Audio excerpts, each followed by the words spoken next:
Okay. We're recording. Best behavior, guys. So what we are doing is, Sundar is sending me the presentation by email and I will share it, and he'll try and join by phone and talk us through. So let us see, because his laptop is somehow showing some difficulty about me being the presenter. Let's see how we work it out.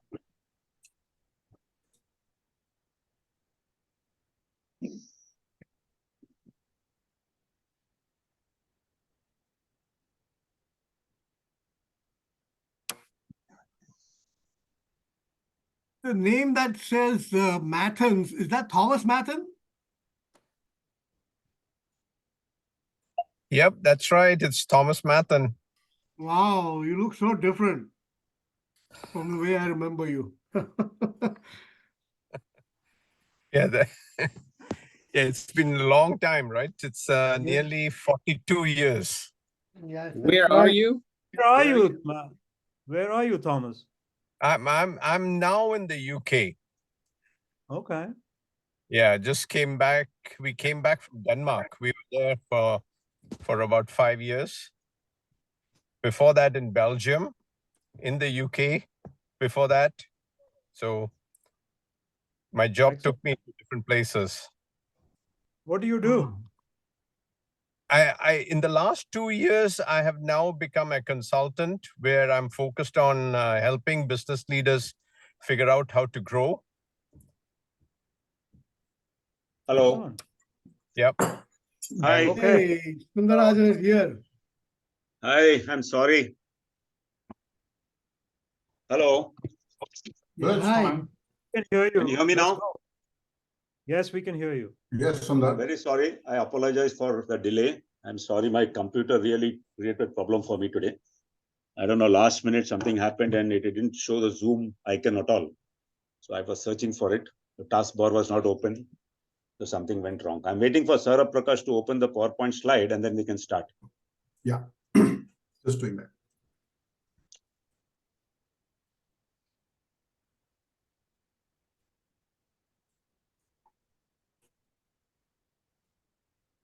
While he's opening the PowerPoint, let me make one disclosure to all of you. I hope all of you can listen to me properly. Yes. Yep, Okay. yep. Okay, one of the disclosures is that this is not my subject, that I have not worked in this subject for all my working career. It's just that after my retirement, I joined a company in UK for 1 year, where they talked of a lot of blue hydrogen. I'm sure you must be knowing that UK is one of the countries which is really progressing in terms of blue hydrogen. So that gave me an opportunity to read more about green hydrogen. So when this topic came up, Venki asked me to give a lecture in Madras Chamber of Commerce. So he asked me who can give a lecture on this green hydrogen things. So then I thought, why can't I do it? So that's how I started. So this is the second time I'm giving the similar lecture. And I hope Sanjay Patel doesn't ask me some unnecessary questions. Okay, so let me start. Get started. Okay. Go to the previous slide. Hey, can you make it full screen, Sab? Make the whole full screen, yeah. Okay. Is that good? Yeah, that's good. That's good. Okay, let me. Everybody on mute. Yeah. Okay, so this is nothing. I'm going to talk about green hydrogen and opportunities and challenges. Go to the next slide.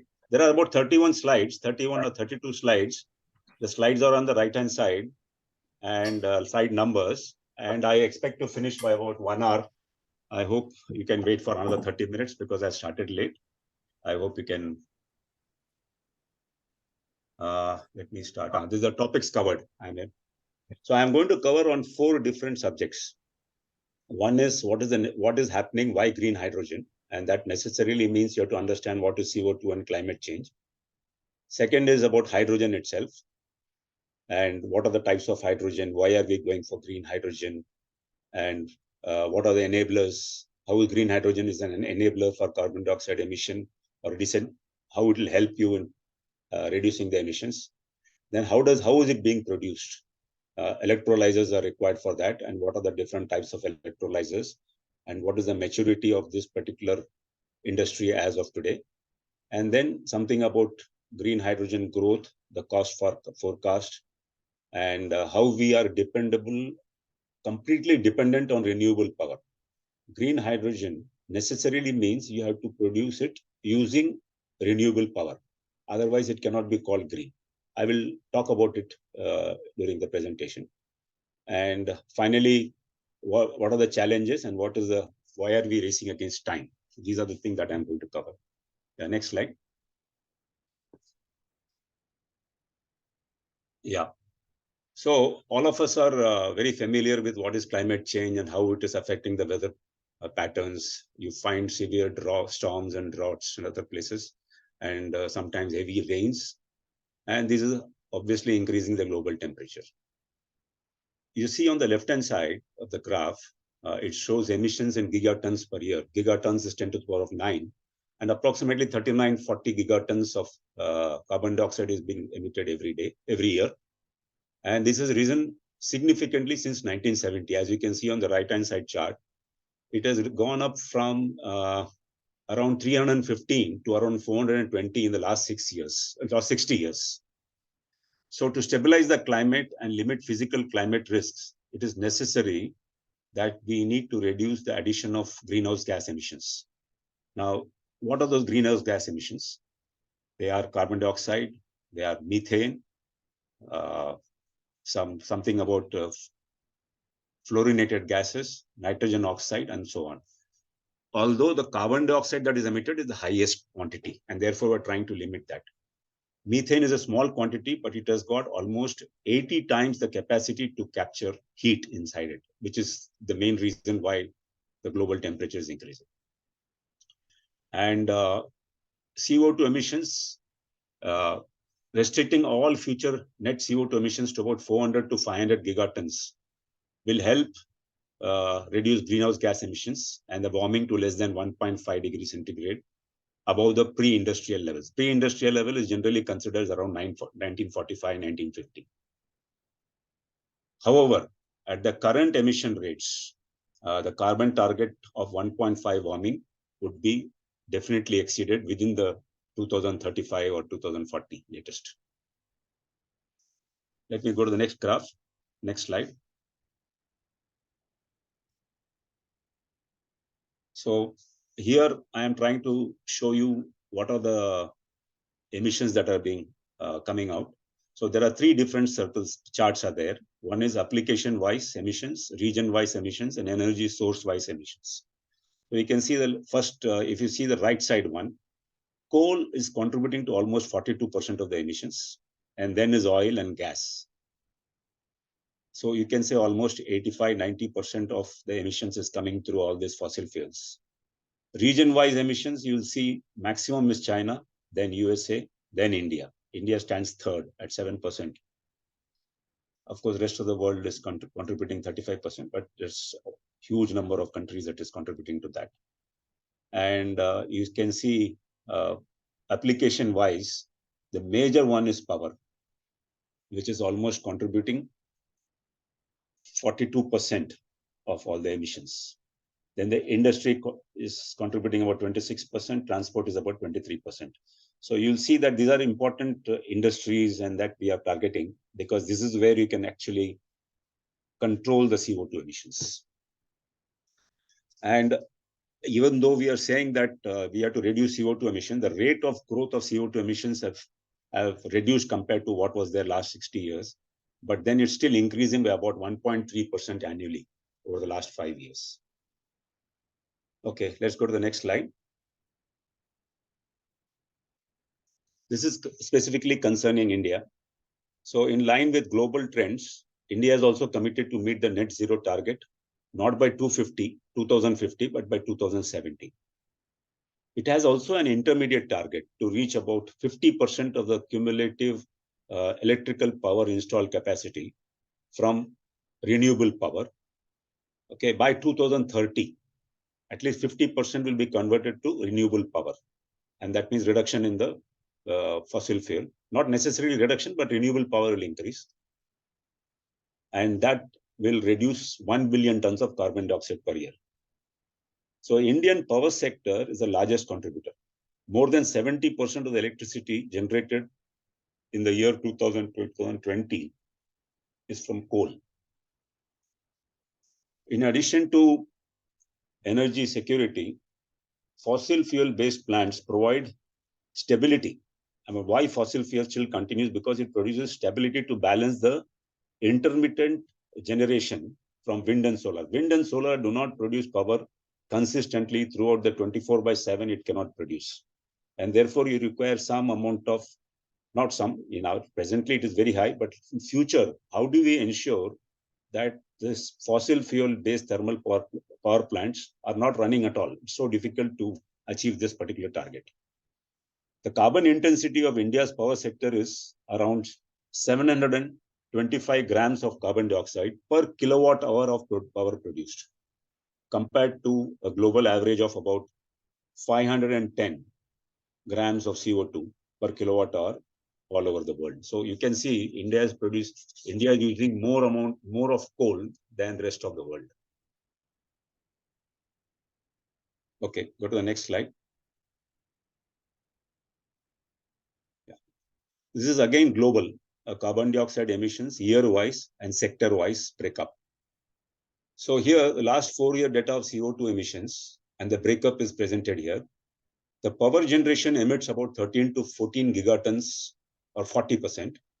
Industry about 9 gigatons or 25%. And transport about 8.5 gigatons or about 20% of the total emission. And you can see below there's a table which says electricity is consuming almost 97% among power. And industry, it is varying between chemicals, iron and steel, petrochemicals in general industry. It's all about 26, 20, 15, so on and so forth.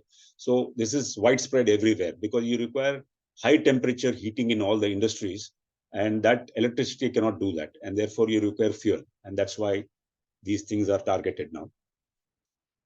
And so you can see the other things, they're all minor. Buildings and all minor. Mobility and transportation, you'll find 75% is because of roads. Basically, this is petrol and diesel that is used on the roads. Surprisingly, you'll find aviation is just less than 15%, I think 13 or something like it's showing, 13%. So that's all the amount of carbon dioxide being emitted from all the planes that are flying in the world. So this is what is it, where the situation is right now. I have given a little detail. Let's go to the next slide. Yeah, this is an important slide. This will tell you a lot of things, so it'll take some time.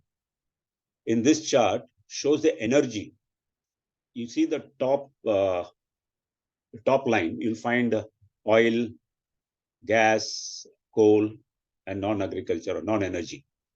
Now you'll find out of the total 40 gigatons of CO2 which is emitted per year, the contribution of oil is about 31%, natural gas is 17%, coal is 35%, and non-energy sources about 17%. That is the top x-axis which is going there. And the y-axis tells you each of these, how much it is there in each of the industries. So the black is coal. Sorry, the black is power.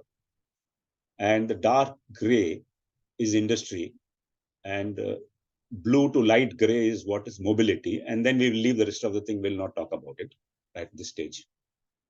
So you'll find that the power generation and industries, both the black and the gray, is almost 35% through oil and 75% through natural gas, and over 95% through coal. You can see coal, you'll see the black and the gray portion of this slide is very big. And this is what is causing the problem.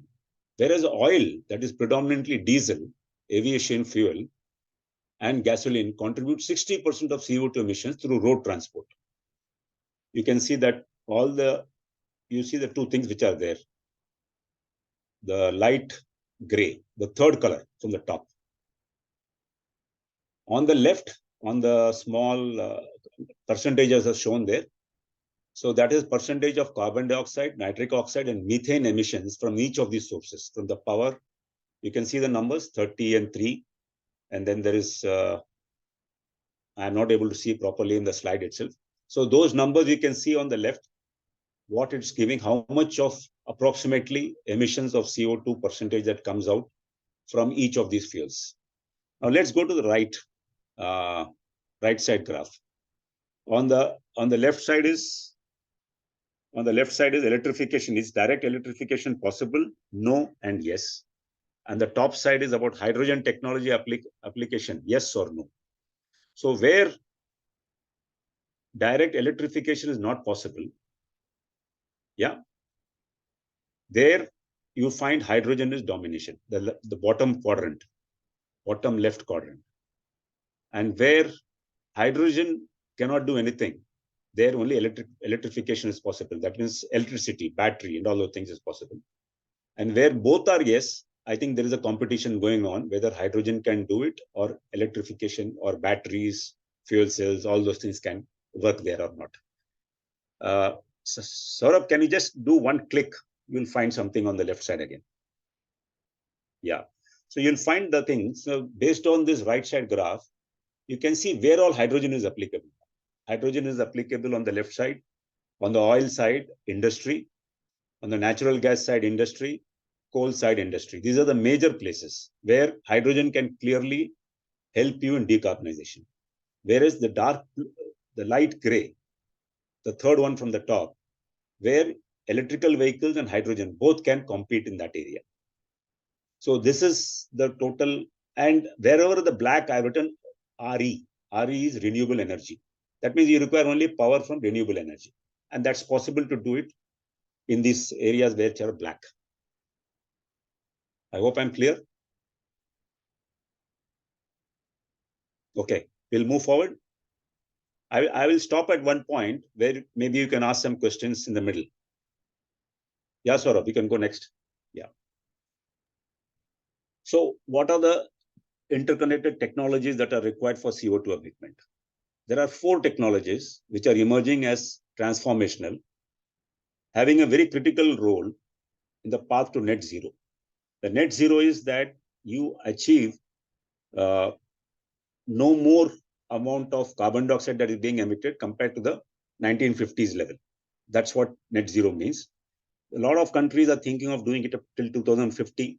But even if you do it by 2050, it will not, the temperatures are likely to increase beyond at least till 1.5 degrees centigrade compared to the 1950 levels. So let me talk of renewable power.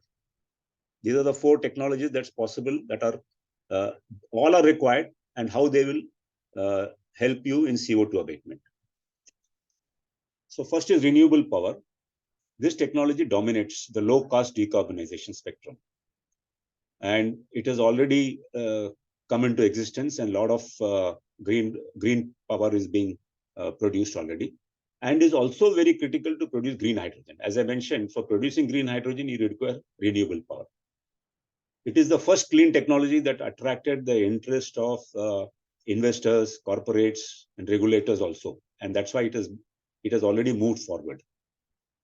And it has the potential to support the decarbonization of almost 40% of the total greenhouse gas emissions caused by human beings. And while renewable power remains the most commercial and scalable technology, this alone can only decarbonize up to around 40 to 50% of the CO2 emissions. So for the rest of the things, you'll require other technologies. So let's come to clean hydrogen.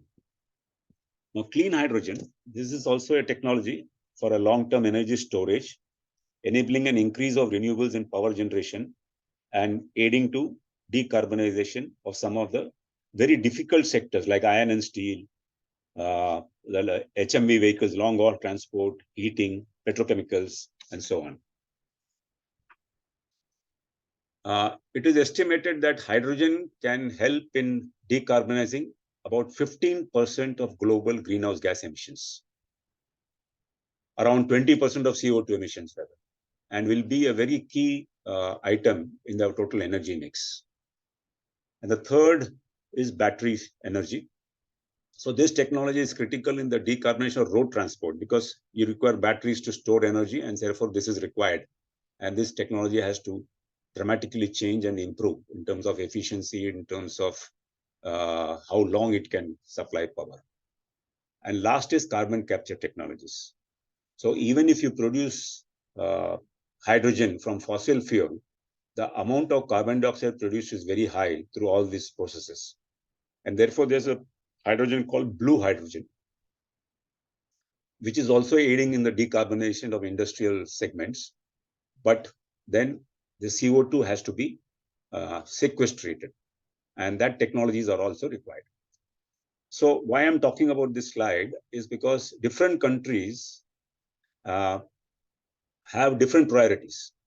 And the economics of the above technologies are dependent on the geography, where they are located, whether you have got oil wells nearby, whether you have got good sun, good rain, good wind. It depends on that. So every country is deciding how to go about based on what is easily available for them. So the policies related to actions on climate change is driving different technologies for carbon dioxide abatement. And the topic of our discussion today is how green hydrogen or clean hydrogen, I'm including green as well as the blue hydrogen, how it is aiding this decarbonization challenge. So I am at the end of the first section. So if you have any questions which I can answer easily, I will go ahead. Can you again clarify the blue hydrogen part? What exactly is blue hydrogen? The next few slides will actually talk about it. So I will tell you there with the presentation, Okay, with the okay, slides. okay. Perfect. Yeah.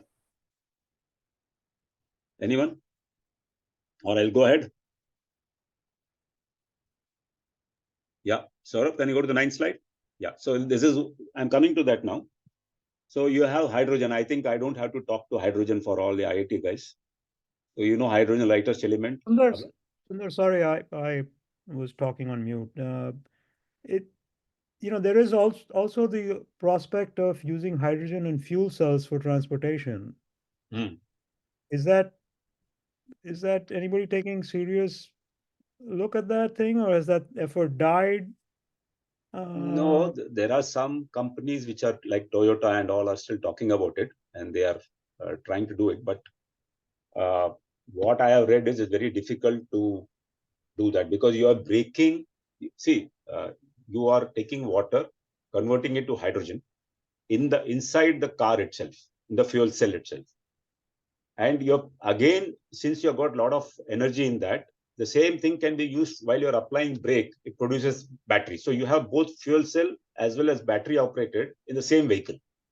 But they find it little difficult. I read some articles. They find it's not so promising as, say, electrical vehicles at this stage. Okay, If I can interject here. So I think the biggest issue with hydrogen with respect to transportation is the infrastructure for hydrogen availability. That's not developed. And even with electric vehicles, you see the infrastructure is still just developing to the level that you would want deep penetration of electric vehicles in the US market or anywhere else. But as far as hydrogen infrastructure is concerned, that's lagging way behind. And that's why all the projects that had started with transportation as being the main, George Bush put $7 billion towards making hydrogen as a clean fuel for transportation. And a lot of money has been spent. It's not gone anywhere. The only place I see that happening is for long range heavy duty vehicles. So companies like what's the one company starts with N, Nikola. Nikola is trying to push that technology in heavy duty vehicles where it still can compete and it's economical to do that. Correct. Thanks, guys. Can I move it? Yes, Yeah. thank you. So hydrogen is the lightest of all the elements. It is colorless, odorless, all those things you know. Most abundant chemical substance in the universe, constituting almost 75% of the normal matter. But most of the hydrogen on Earth exists in molecular forms such as water and fossil fuels. As such, pure hydrogen requires energy processes to be produced in that form. Otherwise, it is really not useful, what is available today. And I put some snippets here. Hydrogen discovered in 1766, long time back. Yeah, next slide. You're talking of this colors. So let me explain here. Hydrogen has number of valuable attributes, two of which makes it very unique in abating climate change. One, its ability to be stored and used as clean fuel without any emissions of greenhouse gases. Hydrogen becomes water and there are no pollutants. And the wide variety of clean production pathways that could be adopted in its production. So there are several ways you can make hydrogen, and that gives flexibility on supply chain. So there are 6, as you can see from this slide, there are 6 well-defined colors of hydrogen. Hydrogen has no color, it is colorless, but the process by which you produce hydrogen, they have been nominated as this color and that color, as I will explain to you. The first one is black or brown hydrogen. You see there are 2 things, process and the source. So when it is produced from coal, through coal gasification, that produces huge amount of carbon dioxide. And that's why it's called black or brown hydrogen. The next one is gray hydrogen. Here, either naphtha or natural gas is used as the feed. It uses water shift reaction and reforming. And there is a process called steam methane reforming or autothermal reforming. And these processes produce hydrogen. And that hydrogen is called gray hydrogen because it is coming from natural gas. Here also, considerable amount of carbon dioxide is produced. Slightly, maybe less than carbon from coal. Then there is turquoise hydrogen, where methane is again used, same as natural gas, but then it is the process used is pyrolysis. The next is pink hydrogen, where it is based on nuclear power. So that becomes clean power. And then you're using electrolysis. So that becomes pink hydrogen. Then there's also blue hydrogen, where again natural gas is used. You see the same as gray hydrogen, again SMR, ATR, but the only difference here is carbon capture. So whatever carbon dioxide is produced in this process, because basically methane reacts with steam and it produces a lot of carbon dioxide. So that carbon dioxide is captured through again another process, and then it is compressed and it is sequestrated into redundant oil wells wherever it's available. Or you can make the carbon dioxide into methanol or something else, some other value-added products, but people don't find that will be cost-effective at this stage.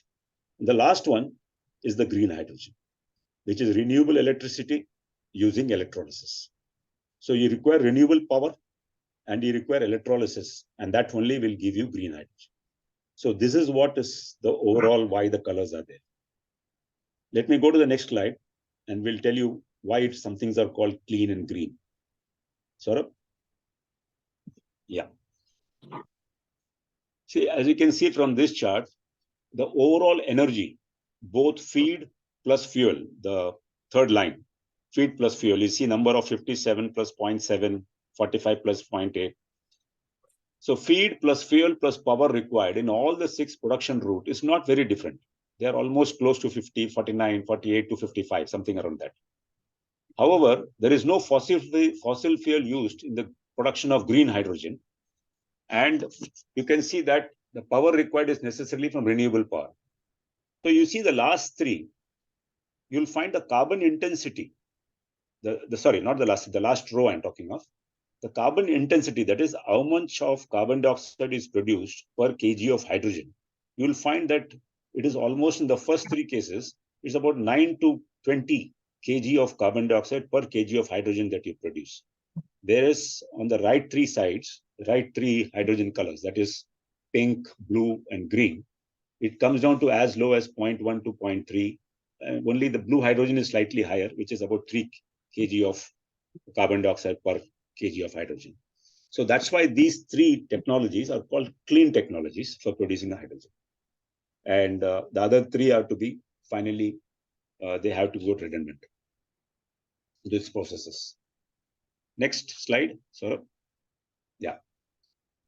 So this is how much of global emissions reduction is possible using green hydrogen. Basically, in industries we are talking of, wherever I talked to you before in the previous slides. So major carbon dioxide emitting sectors like iron and steel, fertilizers, refining, and petrochemicals. So all these things can achieve deep decarbonization by using carbon-free green hydrogen. Now, steel, for example, if you use hydrogen or replace the existing fuel with hydrogen, it can reduce about 32 kg of CO2 per kg of hydrogen that you will use there. So it makes a lot of difference. Hydrogen has got calorific value, which is almost 2.5 times of natural gas. So the heat intensity is very high. So if you want to use 2.5 tons of fuel, you require only 1 ton of fuel. But unfortunately, it is so light that you don't know how to transport it, how to carry it. I have a slide at the end and tell you why it is, what is the challenge about hydrogen.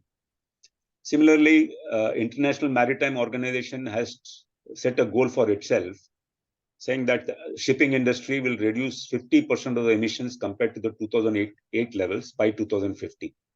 So these are, and you can say buses, how they will reduce, coal, how it can change almost, if you replace coal by hydrogen, 12 kg of carbon dioxide can be reduced per kg of hydrogen that is used in that area. So, and it can also be used for power. See, wherever you have renewable power and you find that wind and sun are not available for some time. So some places hydrogen can be used to produce power to continue to give green hydrogen to the industries. Yeah, go to the next slide, slide 13. Yeah, so here you can see where, say, let's take transport. I'm going to the top right corner.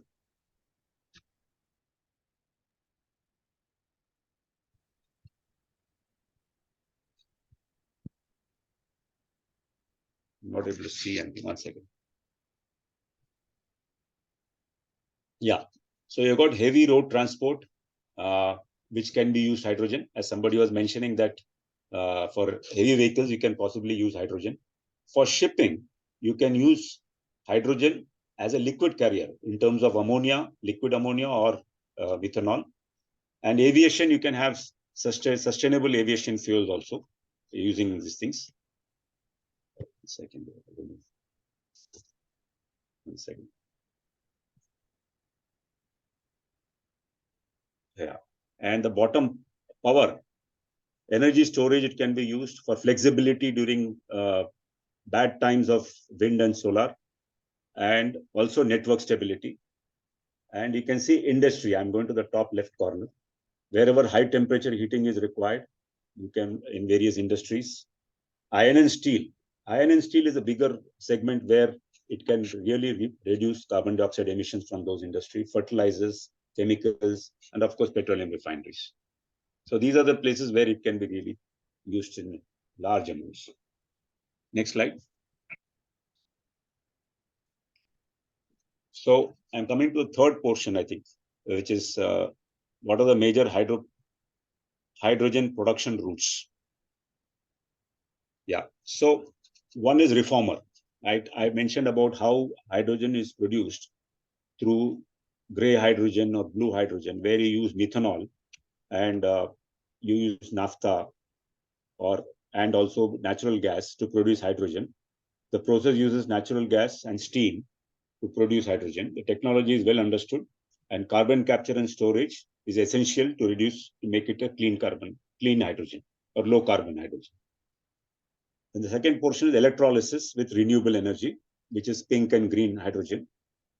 And this separates hydrogen from water using electricity in electrolysis, produces pure hydrogen, high efficiency, great potential to scale up and is used as a way of converting excess electrical energy produced by renewables, which enables energy storage also. And there are other methods also, which I don't want to talk about. Next slide, Saurabh. Yeah. Now, I don't think we should go through this. Basically, it's a process flow chart of how you have to apply electricity to the electrolyzers, which is there in the first bottom, the black colored and gray colored, and how water with KOH is introduced, and how oxygen and hydrogen is separated in this whole process. And if you see the right-hand corner where water is removed, moisture is removed, and pure hydrogen is compressed and sent it to wherever you want the industry. So necessarily this electrolysis has to be close to the end use. Otherwise, it's very difficult to transport. I'll come to that later. Let's go to the next slide. So what are the types of electrolyzers now? So there are mainly 4 types of electrolyzers. I'll talk about these very briefly. The first is alkaline electrolyzer. These are the most common electrolyzers today, the most widely adopted, and also a mature technology, characterized by relatively low electrolyzer capital cost compared to the other electrolyzers. Less expensive metals are used, and therefore cost is less, and relatively high efficiency, typically varying between 55 to around 70%. Then you have proton exchange membrane. I think these could be quite boring to all of you. So this is another type. Instead of electrolyte, which is there, here you have got a different type of exchange. Proton exchange membrane is there in this. And that is how you find a small graphic on the right-hand side. It tells you how it is working. I don't want to go into the details. This is not important for us at this stage. Go to the next slide. Yeah, and there are 2 more, which is solid oxide electrolysis, SOEC, and there is also anion exchange membranes. These are electrolyzers which are still in the very nascent stage, I would say. Very less penetration in the market, and people are still thinking how to use them because they are very inefficient, very expensive, and it is still in a pilot scale or even before that. Yeah, can you go to the next slide? Yeah, this slide is important. I think whatever I covered in the previous 2 slides, I think it can be summarized here. So between 2020 and 2050, I took some few parameters which will help us in identifying which electrolyzer will help us in achieving our target of green hydrogen in 2050. So you can see the cell pressure, efficiency, these are all of course important. And you'll find that alkaline is very good in 2020. It is expected to be quite good at 2050. But PEM and AEM also is supposed to, the technology is supposed to improve by 2040, 50, and so on. And you see that what is the time, how much time it takes? 60 hours, 60,000 hours is what it can, lifetime hours, 1,000 hours, 60,000 hours alkaline can work. But PEM can work between 50 to 80, rest all are very less than 5 hours, less than 20 hours, you have to replace some things. So it's not very economical. The capex for just 1 megawatt of power production in terms of dollar per kilowatt, alkaline is just 270, PEM is 400, and SOEC is about 2,000. But all of them are expected to reduce to less than 100, maybe by 2040-50. And the capex range you can see for US dollar for the entire system. So it's not only one item. I first initially talked of only stacks. Now I'm talking the entire system. It is about 500 to 1,000 today, which is expected to be less than $200 per kilowatt. So you can imagine if you want to really take a huge size of a capex, it can cost quite a big amount. So this slide number is, sorry, I'm not able to see the slide number. Yeah, you can change it. Saurabh? Yeah, this is 19 now. Yeah, 18 was the last slide, no? Yeah. Okay. So 19, yeah. So I'm just summarizing here. So the first is the alkaline electrolyzers are commercially viable, very mature technologies. And in terms of technological readiness level, it is more than 9. The PEM is also commercially less than alkaline electrolyzers. TRL level is about 8 to 9, and it is still competing with alkaline electrolyzers. Whereas the other 2, SOEC and AEM, they are just around less than 7 and less than 5, less than 3. So it's still not really catching up. Yeah, you can go to the next slide. So alkaline and to a lesser extent PEM technologies dominate the electrolyzer market today, but innovation is ongoing, and therefore other technologies may come in, and it can do a lot of change. The next slide is the maturity curve, and I remember Sanjay Patel asked this question: why is the curve going up and down? Why it's not a straight line? So I tried to get that answer, but unfortunately nobody has replied why it is like this. But I finally saw a few more slides of similar maturity curves of other industries and other technologies, and it looks like it is the cost per ton of that whatever it is producing, in this case hydrogen. So that's why the cost goes up as you keep putting pilot scale and other things, and then once it starts getting matured and it is widely accepted, then the cost of producing becomes less and less. That is why the cost goes up and comes down. But you can see the red circle and blue circle. So some of these technologies which we talked about some time back, that is SMR, ATR, PEM, alkaline electrolyzers. So these costs are dramatically reducing and expect to reduce much faster. And all the other technologies are still in development stage. Yeah, next slide. So this gives the electrolyzer breakup. What is the cost? So the cost of production of green hydrogen is about 2 to 3 times the present gray hydrogen. The gray hydrogen cost is about $1.2 to $2 per kg. That's the cost of a normal hydrogen that is available in the market today. But the green hydrogen cost is at least 2, and sometimes, most of the times, 3, and is not competitive today. This is mainly due to the high requirement of power for the electrolysis. So you require a good amount of, theoretically, to break the hydrogen and oxygen molecule, you require about 39 kilowatt hour of electricity to make 1 kg of hydrogen. And that is very expensive. And therefore, the cost of power also has to reduce. The capex, you see the right side graph. I mean, I'm just concluding here.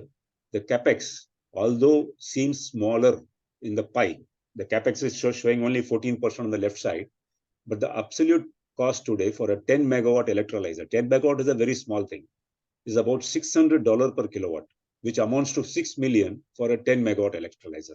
So that's very expensive. So these are the challenges that we have. Can you go to the next slide? Well, I'm finished the third part of my presentation. If you have any questions, we can discuss maybe 1 or 2 questions if you have, if I can answer. Sundar, we have, there's a tremendous investment in green hydrogen being done in India and Gujarat or somewhere, right? I remember seeing. What capacity are we putting in there? They are all still in paper. People are thinking of putting, there is nothing that is coming. In fact, L&T is first time putting some electrolyzer plant somewhere in Gujarat. And they are also having some tie-up with some German company.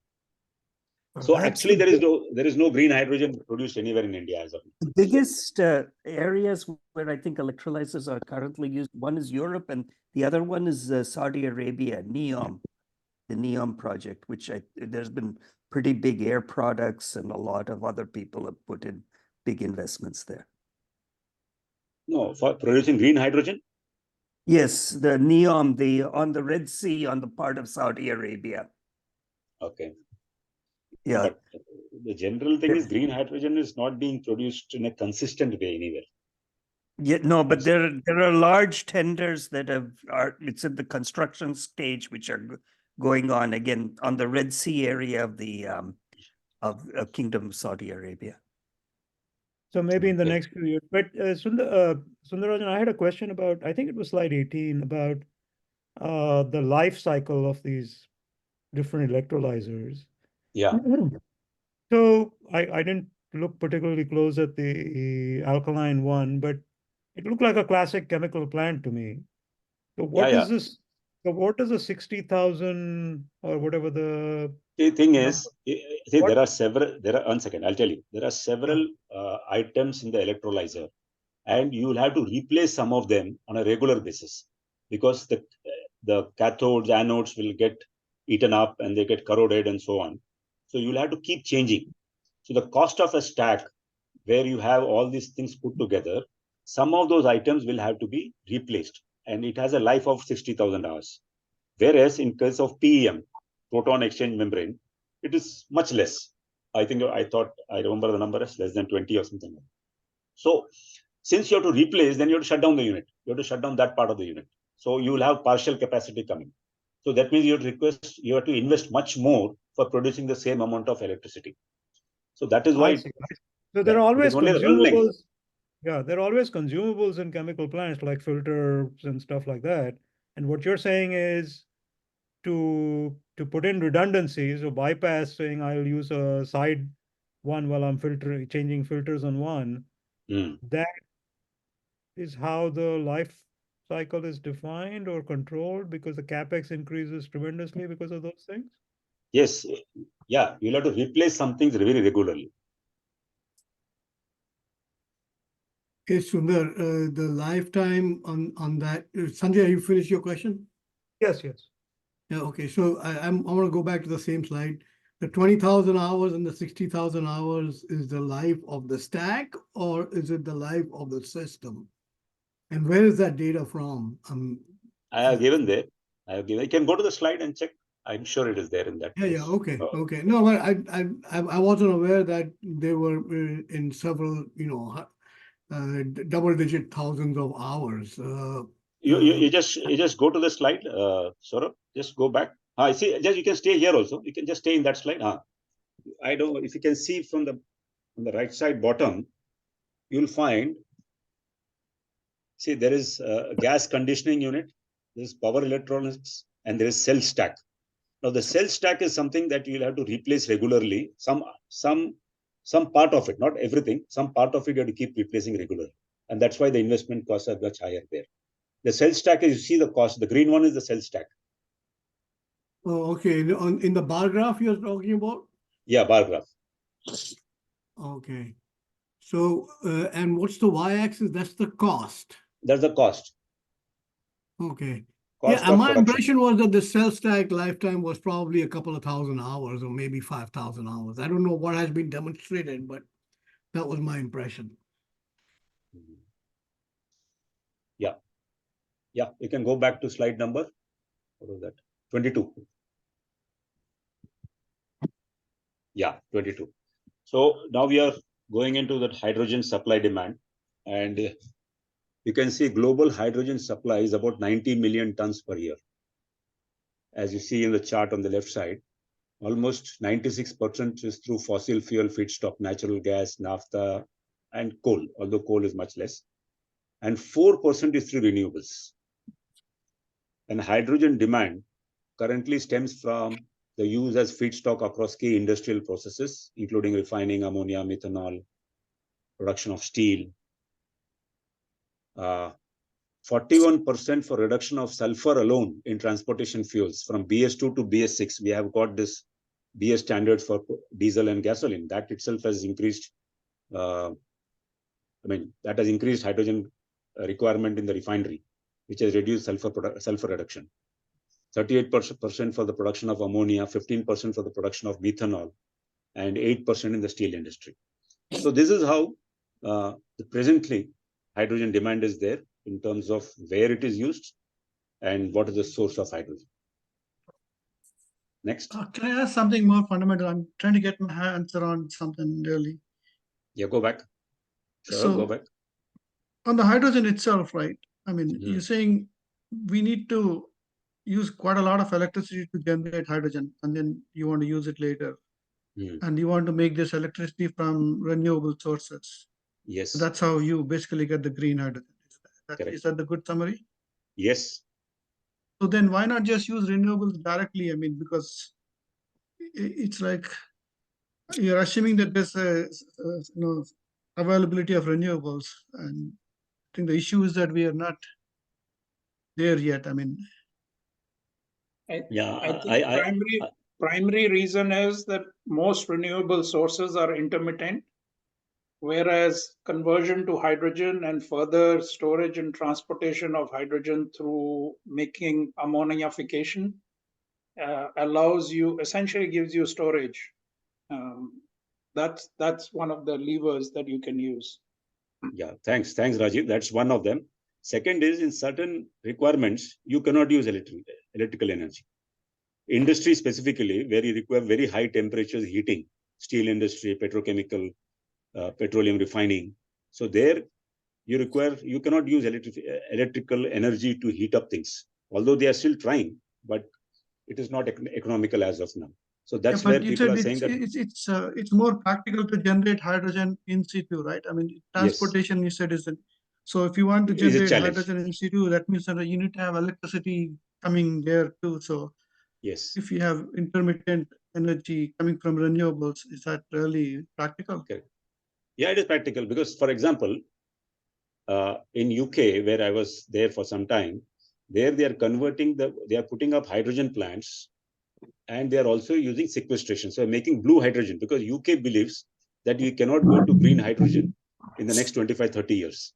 So the only way of transitioning to green hydrogen, which finally we have to, it has to go through blue.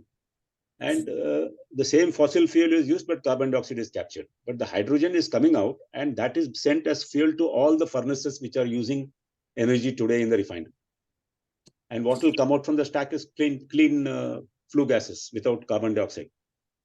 So for high temperature requirements, other than what Rajiv Kapuria said just now, you will require some hydrogen. I had a graph on the right side, if you remember, some time back, whether you electrification, yes, no, hydrogen, yes, no. You remember one graph was there.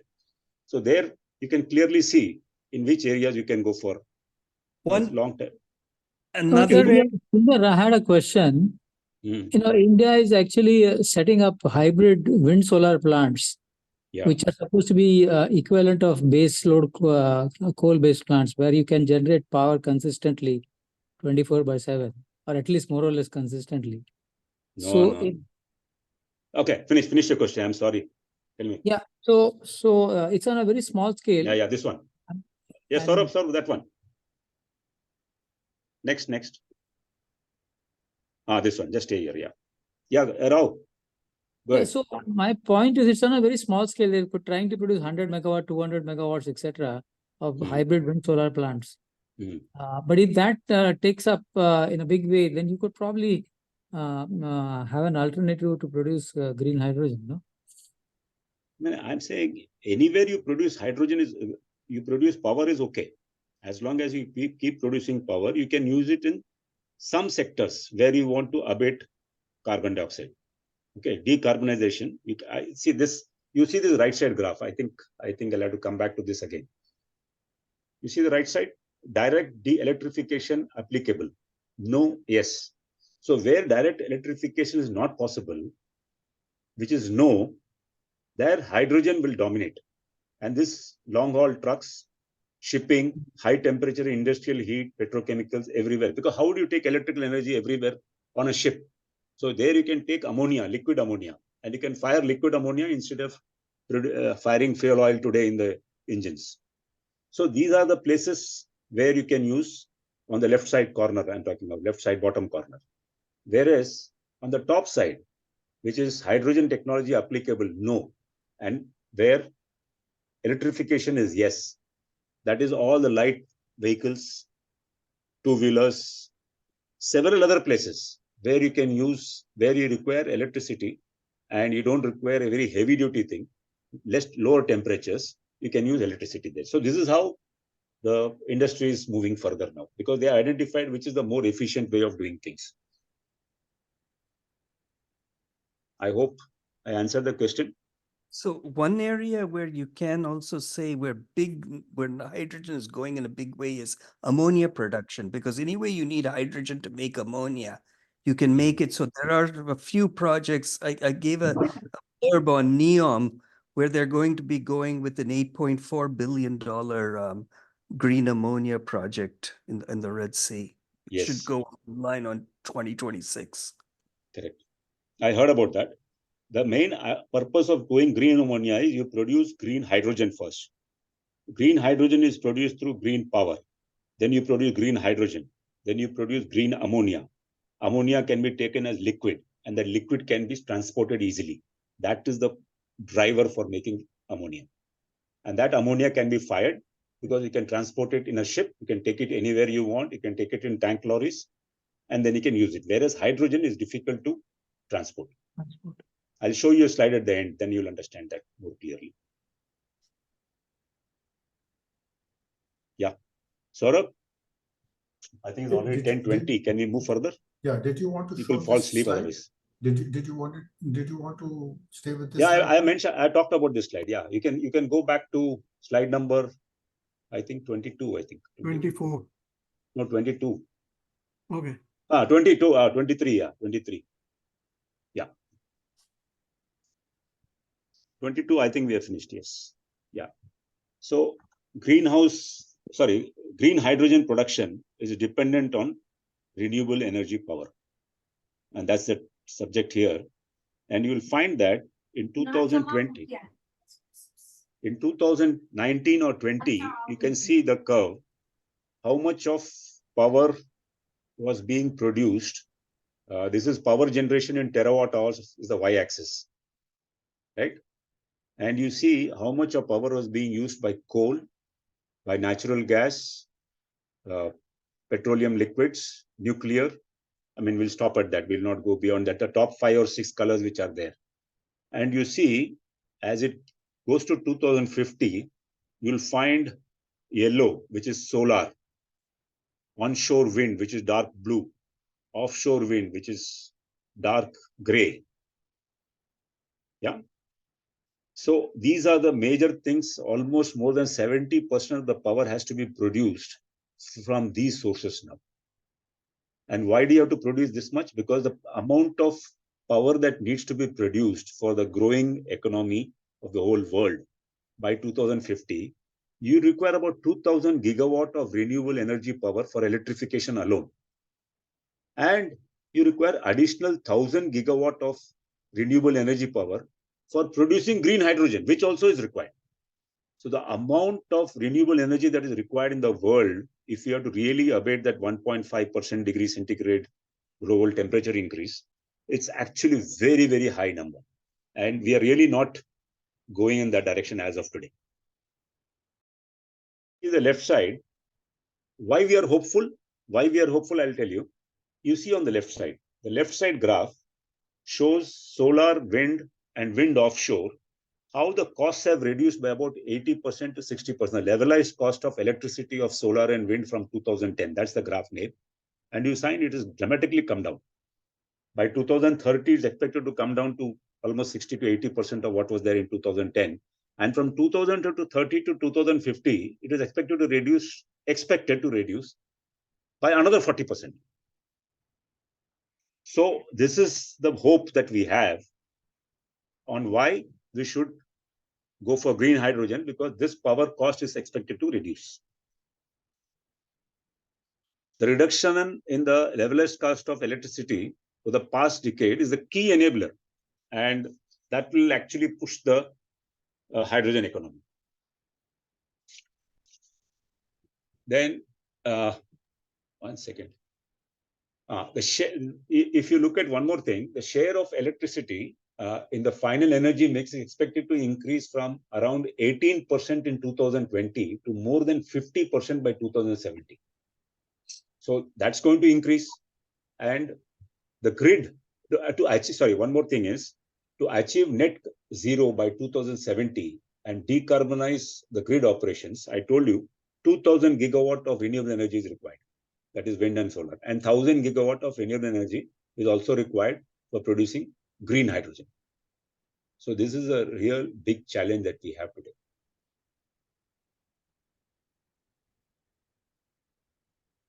So this graph on the right-hand side is actually an estimation of how much of power has to be produced. Sundar, India has a target of producing 500 gigawatt of just solar by 2030 or 32. 500 gigawatt of solar by 2030. Yeah, I know. Yeah. So is this numbers 2000 gigawatt is for India? No. World. Yeah. But if India is must be gigawatt hour hoga. It must be gigawatt hour. No. India's target is 500 gigawatt. We are already at around 80 gigawatt. And we will obviously be delayed, but we have an ambitious target of 500 gigawatt of solar. let me check the number once again. I'll check this number, whether gigawatt or terawatt. Let me confirm that. Maybe I'm wrong there. Yeah. Yeah, let's go to the next slide. Yeah, so you see, this is a slide where how clean hydrogen, green and blue can be used in transportation, in decarbonizing the energy industry, and various other things. So you see on the, just 1 minute, some phone call is coming.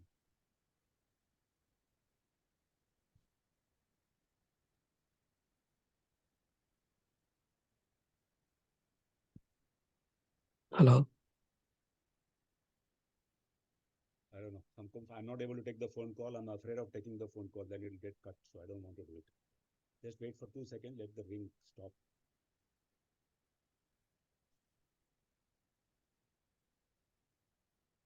So in the refining sector, you'll find the end use. How much is the global CO2 emissions taking place today? Hello? Yeah. The volume has dropped. Hear me now? Yeah, now it's okay. Yeah, okay, fine. Sorry. So you'll find that global CO2 emissions in 2019 and total amount of green hydrogen that is required, estimated global green hydrogen demand by 2050. These are the two columns which are there. So refining is producing about 1.3 gigatons of carbon dioxide, chemicals 0.9, iron and steel 2.6. Power generation, you can see, is 13.8 gigatons. This is a breakup of that 40 gigatons that I told you before.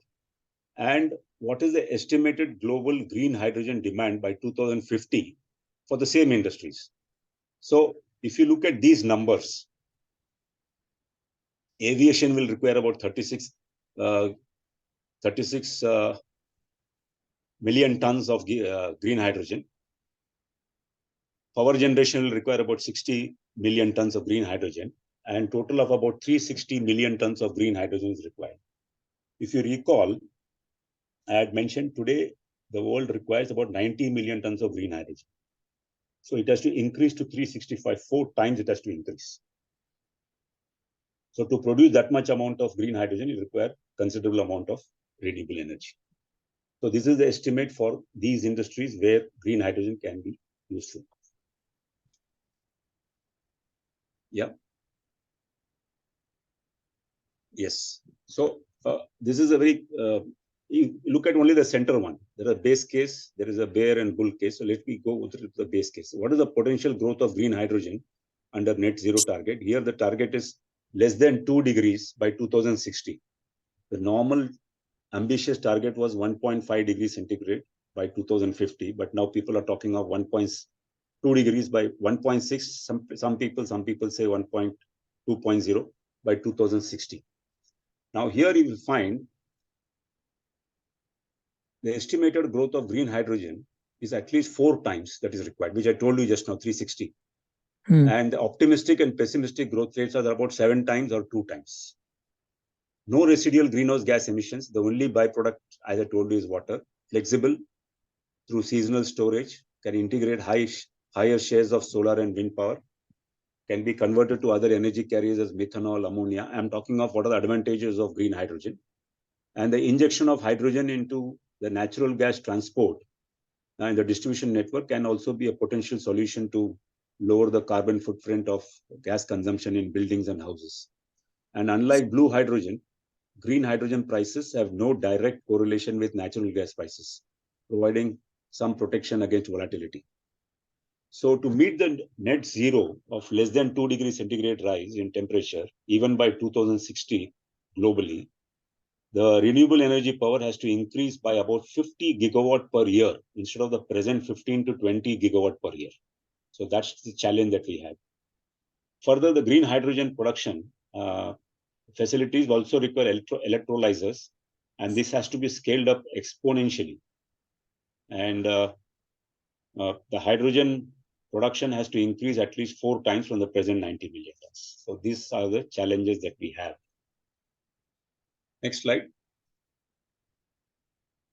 Yeah, here I just mentioned all those things. There's one more box which has come up. I think that's all. Go ahead. Yeah, this is a very important slide. this is how I'm trying to estimate what will be the green hydrogen cost forecast. So there are two graphs. One is in red and yellow, and the other is dark green and light green. Actually, if you see the x-axis 2020 to 2050, and the y-axis is the hydrogen cost, US dollar per kg of hydrogen.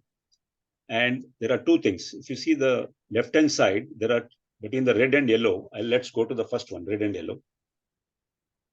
I'm not able to see it myself. Yeah, you see the red and yellow. The electrolyzer cost, if it is $1,000 per kilowatt in 2020, or if it is about $650 per kilowatt, $650 per kilowatt.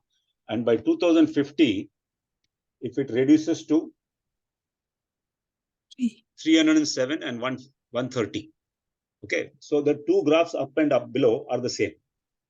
Only thing is it starts on the left-hand side with a higher number and it comes to a lower number by 2000. So the cost reduces from $1,000 to $300 per kilowatt. And the price used for the red and yellow one is about 65. I'm sorry. Yeah, you can see the cost. The red one is $65 per megawatt hour is the cost of power. And the green one is $20 per megawatt hour. So with this, you'll find the gray band, which you see here in the middle, which is around 1 to 2.2. That is the rate of hydrogen presently produced. So if you want to reach and compete with hydrogen, which is produced today from fossil fuel, the cost of electrolyzers has to come down dramatically from $1,000 or $600 per kilowatt to about $150 to $300 per kilowatt. Also, the electricity cost has to come down to almost $20 per megawatt hour. Today, I am told in different countries it is a different number, but generally it is around $45 to $65 per megawatt hour. So this is the challenge: how to bring the cost down of electrolyzers and the production of hydrogen, how it will come down. Second, the cost of power. So these are the two big challenges that we have. But Sundar, in India, solar energy is today produced at 2.43 rupees per unit. Correct. Per kilowatt but hour. It is not continuously available. Yeah, so the hybrid ones that I was speaking to you, they're at about 3.5 rupees per kilowatt hour. See, $3.5 rupees per kilowatt hour is possible. It is the time when it is produced. So wind, the sun starts around 10 o'clock, 9 o'clock, 10 o'clock is when it starts increasing the power production. And by 3:30, 4 o'clock, it starts reducing. So you have peak production coming during this period. After that, nothing is available. Similarly, wind, it starts increasing after 3 p.m. in the afternoon, 3 to 4 p.m. in the afternoon. And then by 12 o'clock, 2 o'clock, it starts reducing again. By the time the solar starts coming up. So during this period, if you put a capacity of, say, 1,000 megawatt, you will start getting somewhere around 100, 200 megawatt at some point in time. It will touch 1,000 only for a brief period, very brief period. And then it will again start coming down, even if you have both solar and wind. So it doesn't give continuous power. It gives maximum of, one is around, I remember the number, wind is about 22% of the time, and solar is about 34% of the time. Total put together is less than 60. So that is the big disadvantage of renewable power, and therefore you require storage. So there is something called pump storage. There is a new technology. Yeah. So what happens is you produce power during some times and use that power, and then you have lake at the bottom and the valley, and you have one lake at the hill. So you keep pumping the water up and down using a pump, and then let the water flow back again. When the solar and wind is not producing power, you produce power using the hydroelectric power. But then the cost is too high. The cost is too high. Correct. And you require a huge amount of area, almost 4,000 acres of area, and that too in a hilly region where you have to cut a lot of trees, which will not get permission. So there is a combination of solar and water pump storage that is being pump storage. tried. Pump storage. That is being tried. But It the is cost, being like tried you in said, is Andhra very Pradesh high. somewhere. It is being Yeah, tried in Andhra Andhra and Pradesh. Karnataka. Yes, yes. It is being tried, but it's still not. I think the Telangana one is not, it's failed, I'm told. It's not No, working no, well. no. There's a company called Greenco, which is owned by GIC of Singapore, majority. They were trying to set up 100 or 200 megawatt pump storage with solar. Yeah. So it's not taken up so far. It's just in the nascent stage, and it is not possible to do it in every place. You require a proper geographical place where you can do this. You can't build it to scale. You can't build it to scale. I'm sorry, who is that talking besides Sundar? Me, Sadashiv Sadashiv. Rao. Oh, Sadashiv, okay. Can you see me now? Yeah, okay. Yeah, can you move forward? Yeah. So this is slide number 27. So electrolyzers costs have reduced by about 60% since 2010 and expected to fall further in the longer term by another 40 to 60%. Achieving these reductions depends on innovation to improve electrolyzer performance, which is on the left-hand side graph I'm saying. And growing economies of scale, that's very important in this. Without economies of scale, I think they are interdependent on each other. People want more and more green power to be put, more and more electrolyzers to be put, and only then the cost will come down. So there has to be policies for encouraging all these things. And the table on the right side, there are two tables on the right side. How do you remove the photograph? I mean, now your face is coming. I don't know how to remove it anyway. Who's mine? So, no, I'm not able to see. Okay, I'm now able to see it. Yeah. There's a So view renewable option energy. No, I'm able to see it now. Sorry. The electrolyzer cost, renewable energy, you see in 2020, it's about 2000 gigawatt. And by 2050, you have to increase to about 20,000 gigawatt. Share of renewable energy as a percentage has to increase from 10% to 55 to 60% by 2050. Electrolyzer alkaline, I'm talking of only alkaline in this, it is $ per kilowatt, which is around $770 per kilowatt. I'd mentioned there around 500 to 1000. I've taken an average of 770. That has to come down to as low, it is expected to come down to as low as 130. And the capex for the entire system for a capacity of more than 10 megawatt, which is presently about $1,000 per kilowatt, has to come down to less than 200.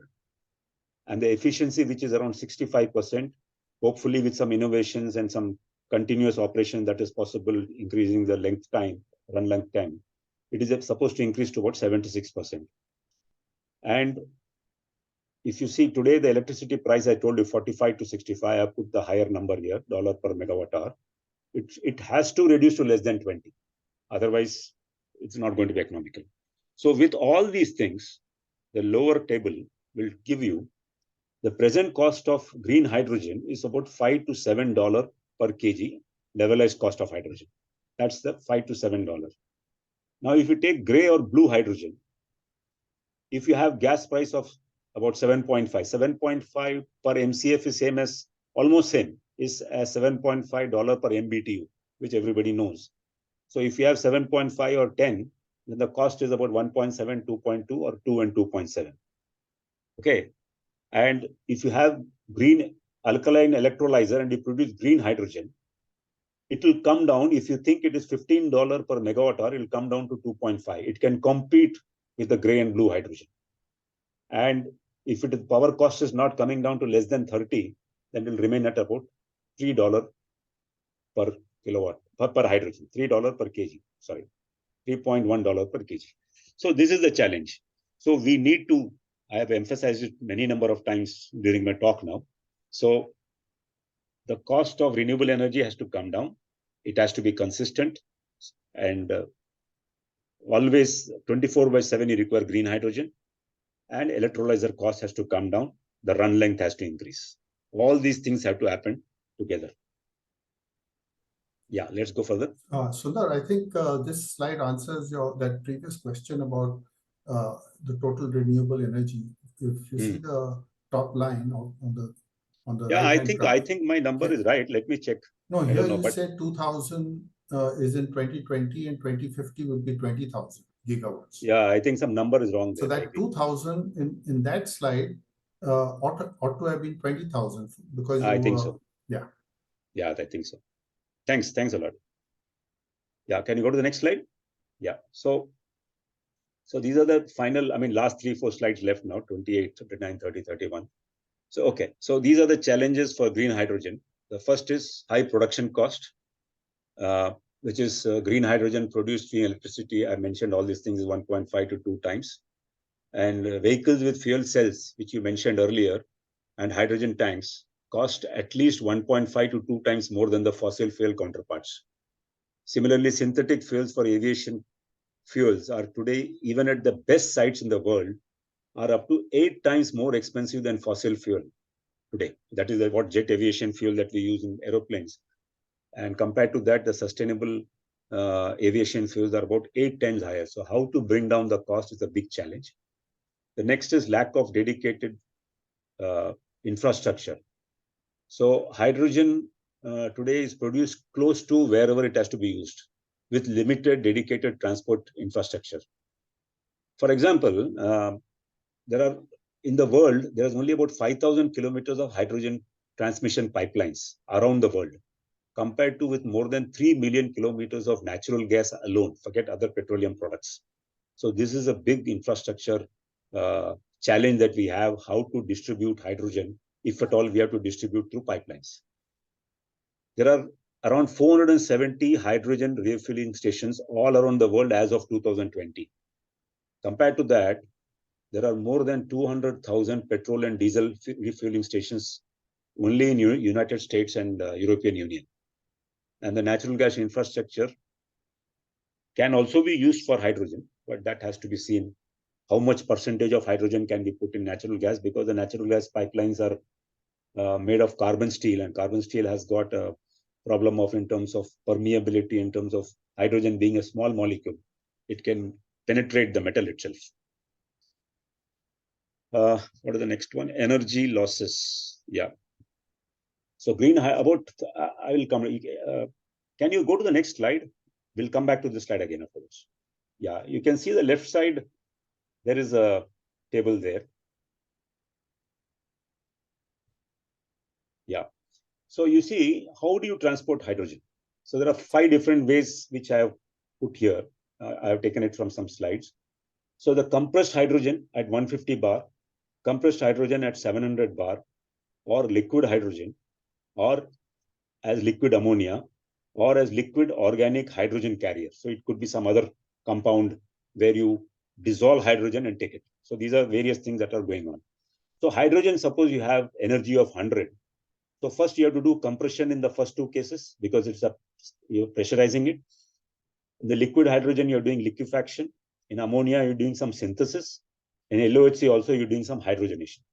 That is the 3rd column that is there. The 4th column says it will still remain in gas in the first 2 cases.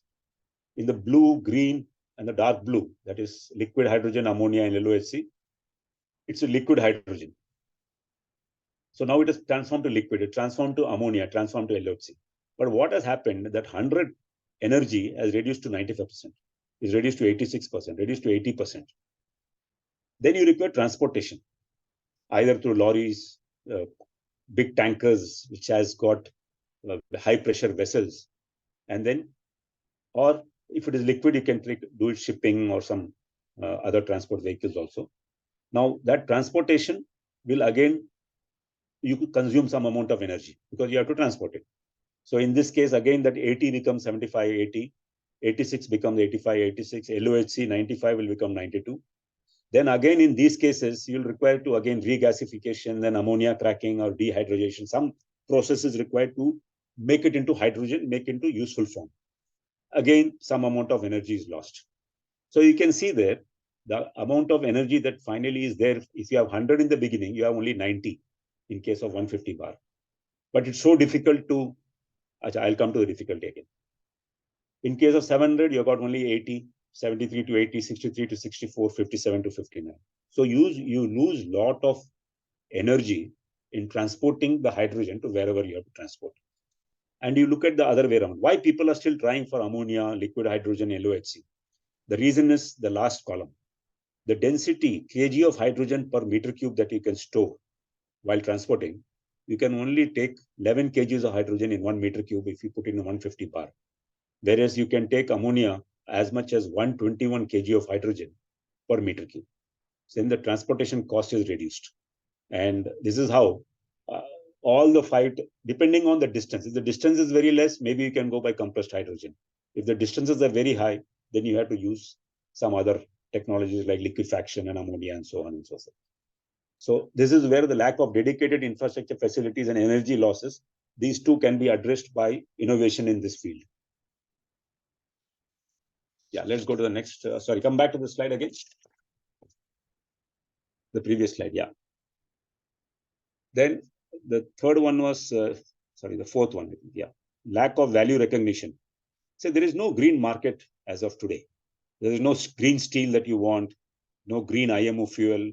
There is no valuation of green hydrogen. And how much is, there is very little official energy statistics on green hydrogen, how much is being produced, where it is being produced, what is the cost. These things are not available. And there is very much lack of financial incentives to promote green hydrogen even today. Although all the governments are trying to do something today, but it's still in the nascent stage. Then we need to ensure sustainability also. It can be supplied from renewable energy plant directly connected to the electrolyzer, or from the grid, or from a mix of two. So whenever you use only electricity from renewable energy, obviously some part of time you require the grid energy also. So how do you manage and say that I have produced green hydrogen? Only then you can reduce carbon dioxide. And also the enabling policies that are required. You require a document why hydrogen is required, what is the roadmap. All those things is government and industry have to sit together and do a lot of policies that are required to encourage production of green hydrogen and give a lot of concessions in terms of incentives that are required for any industry, especially this industry, which is not there as of today. So to summarize, I'm saying, go to the next slide. No, let me finish the next slide, yeah.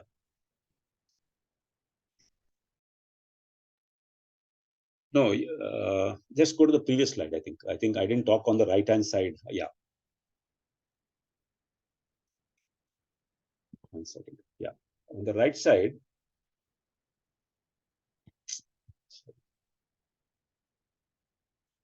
On the right side, there are two graphs. You can see that. I'm not able to see. Yeah. So this talks of electrolyzer cost. The first yellow one is electrolyzer cost at 770, 500, and 200, and the electricity price. So the electricity price at 20 megawatt will be the cost of hydrogen directly. That's the minimum that you can have. You can't have lower than that. But if the electrolyzer cost reduces, as I mentioned, it will reduce dramatically. Similarly, even if you have the second right side graph tells you if it is US $200 per kilowatt for electrolyzer, electricity price reducing can make it competitive, very competitive. You see how the different electricity prices ranging from 40 to 10 can dramatically reduce the cost of green hydrogen. Yeah, go to the next slide. Yeah. Here, the left side graph talks about what are the possibilities in terms of reducing the cost of electrolyzer. So 80% reduction in the electrolyzer cost itself is possible.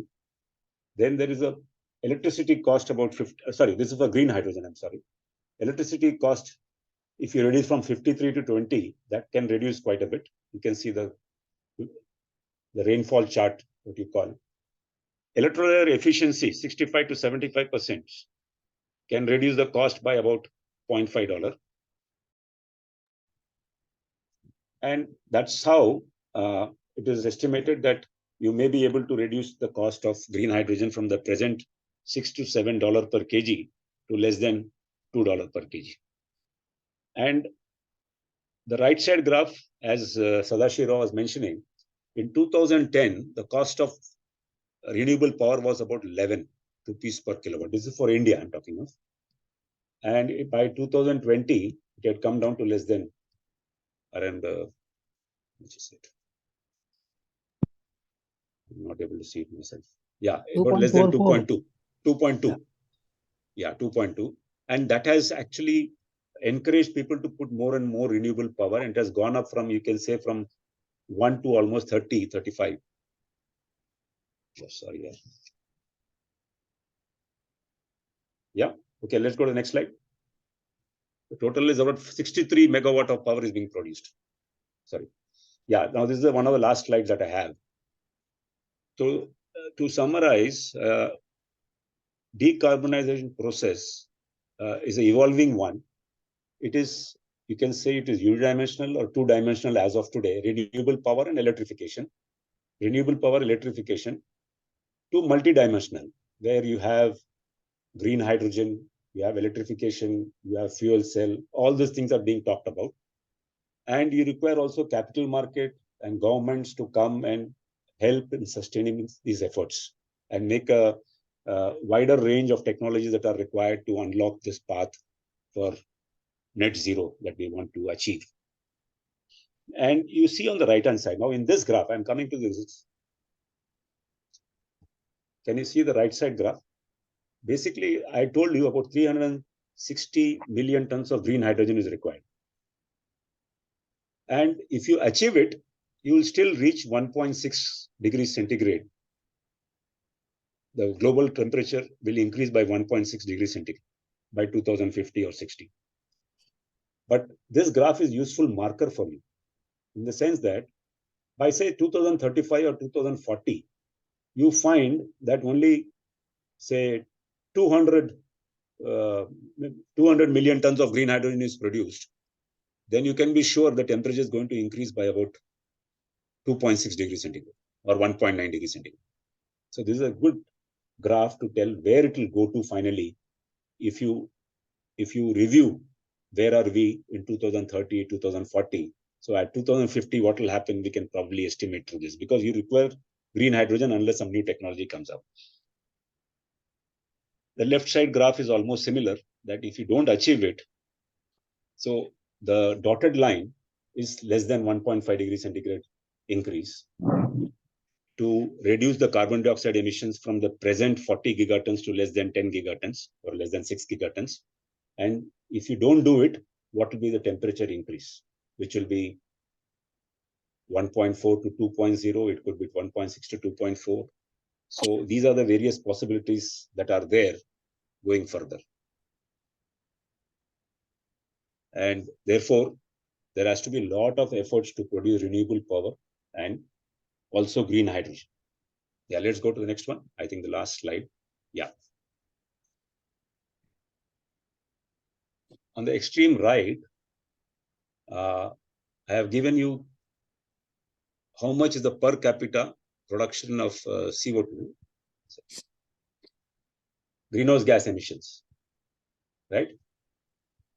I'm not able to. Surprisingly, Qatar is the highest. Yeah, Qatar is the highest. Yeah, this thing is not moving here and there, Mike. Just 1 minute. Yeah. So greenhouse gas, Qatar is 36, USA is 15, China is 8, UK is 5.5, India is just 2.1 tons per year. Greenhouse gas emissions per capita. And see on the right-hand side, I'm giving you this just to be all of us to be a little more sensitive on what's going to happen.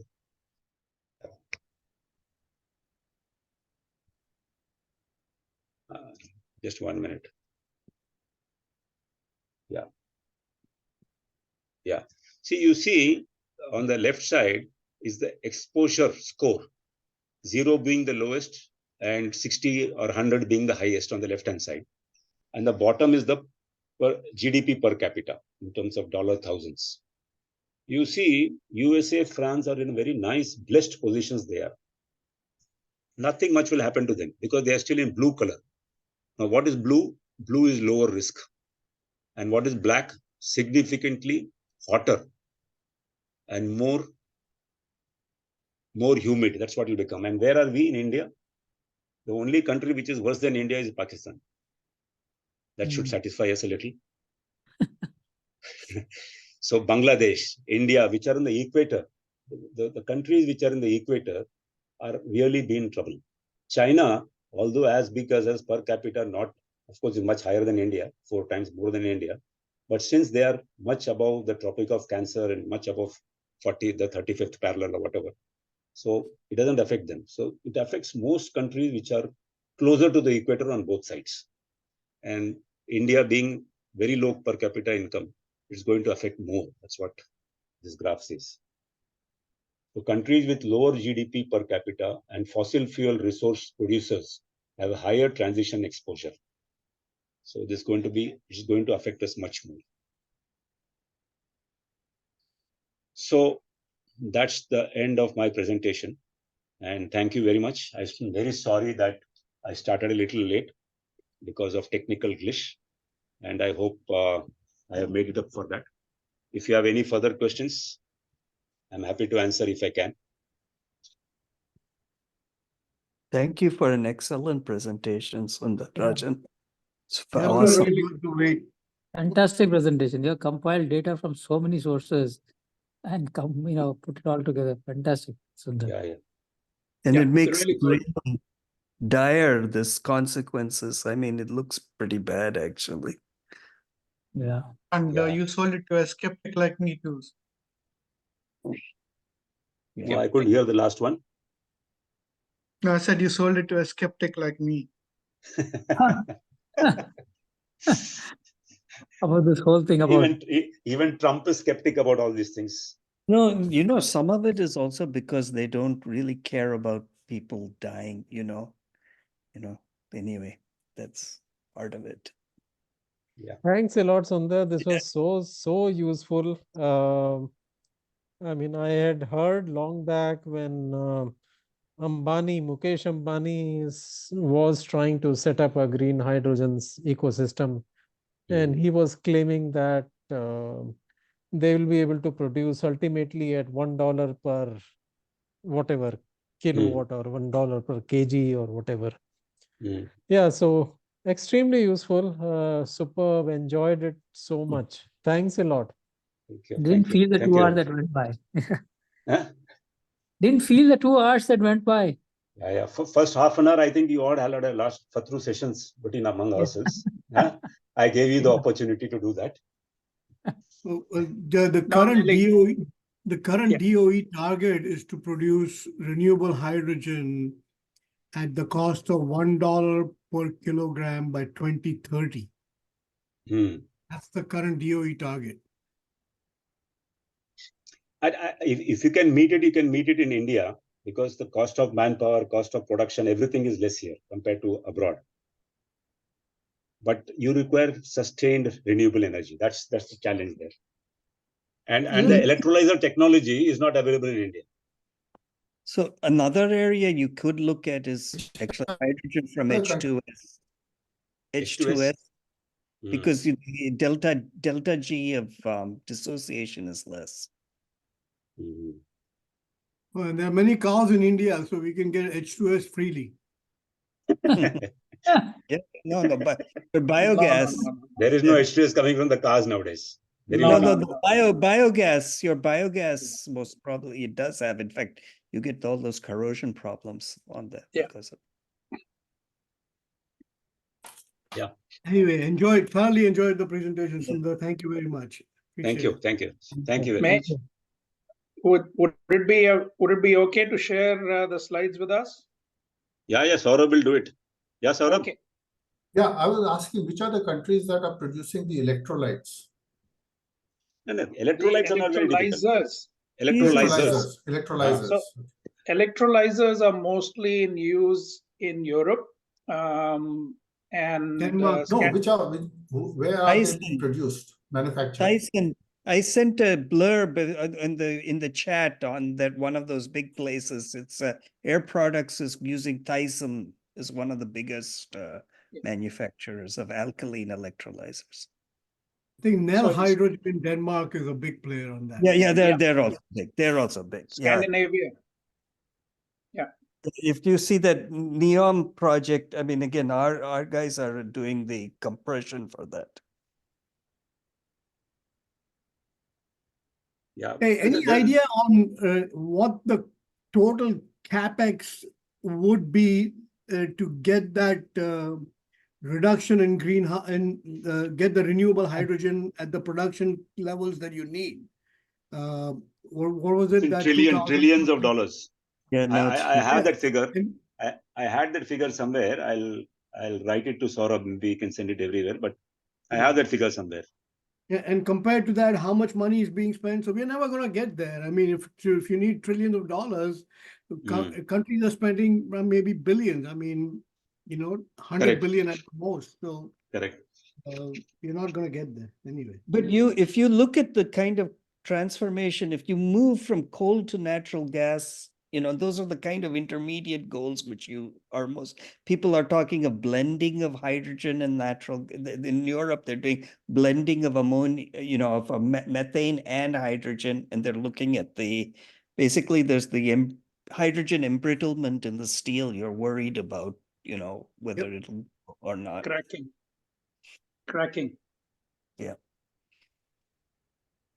So, I mean, there are projects already on the way, but I mean, that last slide is a very powerful slide, Sunderajan. It's absolutely great because because it is true. It is true that it will hit us actually the worst. I mean, hit India the worst. And part of the badness, I think, of us when we look in the United States, United States is actually in many of these kind of things is by not tackling this problem is, doing something like what it did with the American Indians. And there's one little thing about Brazil. They were trying to convert ethanol to hydrogen. I think it's just one place that they're doing it. I don't know if there's any other place that's trying it out. Convert what? Sorry? Ethanol, they make from sugarcane or corn. They're converting ethanol to hydrogen and then we have hydrogen filling stations for cars and such. Okay. If that But in Brazil. that won't be that they won't be using renewable energy, right? Well, They'll ethanol be they say is using- renewables. Ethanol is from biomass. Ethanol is from Ethanol is from biomass. biomass. It's okay. It's okay. Yeah, but converting ethanol to hydrogen would be using conventional energy, right? No, they're using some electrolysis or something. Using ethanol That itself. still needs power, right? It'll be using conventional energy. I don't think it'll be using green energy. Well, they claim No, it's no, green. but if you have a plant which is connected to green energy, and if you convert ethanol from biosources, then it can be called as green. Yeah, but the volume would be very low. Very low, very low. Yeah, yeah. No, the huge volumes are what you just now talked about, and looks really daunting right now. Very daunting. The last slide is actually it doesn't look possible actually. The last slide really hits you, saying that how are we going to manage this now? Yeah, no, the last two slides are kind of bad, but you never know. It most probably, maybe there'll be some leap. I don't. Well, I think on the positive side, 2050 is when the world population is going to start turning around real sharply. So with less people, the demand is going to go down for energy, and so maybe the problem is going to solve itself through population. Probably nuclear You mean there'll energy. be reversion in population, there'll be reduction in population? No, Yeah. By that won't 2070, happen. it's supposed to come down to less than 8 billion, 8.5 billion. Yeah, but it's not. But realize this thing is, I mean, again, what are we? We'll be 80-ish at 2050, all of us. Well, it's not for us really. It's the next generation. No, that no, needs to it's really our worry about it. it's our grandchildren that will face this horrible thing. Sundar, you must be really young if you're going to be 80 in 2050. But No, I mean, not 80. I mean, yeah. 90. No, in 2050, I won't be. I'll be 90, right? 91. Yeah. no, but What 90? Yeah. How will you be 90? Yeah, in 2050 2050 you'll be will on be 90. 90. I'll be 91. 1959. So Yeah, the only way that I see the planet being saved is if nuclear energy somehow takes a quantum leap. Otherwise, this is not happening. Well, even solar, I mean, we're getting it, but we're not getting it at that unfortunately, that curve you showed, the second curve is pretty darn bad. That's why we should have done this 20 years back right now, what we're doing now. I mean, but simple things are easy, like, coal to natural gas, you'll get a big change. Most of the CO2 reduction in like United States and all that is actually coal to natural gas. So how about afforestation, yeah, Sundar? Up to what extent can that reduce the carbon? That graph showed that. I didn't go in detail of that. Actually, that graph shows the more you burn green forest, that also will cause problem to you. No, I said Of course, that afforestation. No, he wants to. It'll help, but it not help much. I mean, nothing it's much. negligible. Negligible. Regarding nuclear, countries like Germany stopped nuclear long back, and they will not allow. Europe is out of nuclear mostly. No, but Europe is okay in the sense it's doing green and wind. Germany is huge in wind. Yes. I think Germany is what, 40% or 50% of its power is renewables, and Denmark is 100%. See, till Canada is 1990s. like 100% is tidal water. Huh? We're not doing that bad in Texas even, so we're getting quite a lot of stuff from solar and wind here. So. We are. Canada is 100% tidal. Yeah, I gotta check out. No, Thank you I very don't think much, so. everybody. No, Thank it's you. not. It's not. It's not. I think so. There are thermal No, power it's plants not. there. I can show you I mean, gee whiz, in Saskatchewan, there is a coal plant out there. They also have carbon sequestration also. Maybe very small, yeah. Related to their total. Carbon sequestration is small, yes, of course, but yeah. Anyway. Sure. Thank you. Okay. Okay, thank you very Thanks much. a lot, Thanks a lot. Sundar. That Thanks, was Sundar. Thank you very Thanks. much. Thanks Thanks. a lot. Thanks, sir. Waiting Thanks, for me. Sundar. Thanks. It worked well. Finally. Thanks, Sundar. Yeah, Nice finally. talk. Good discussion. Bye. Bye. Good Bye. Bye, guys. night, Good night. everybody.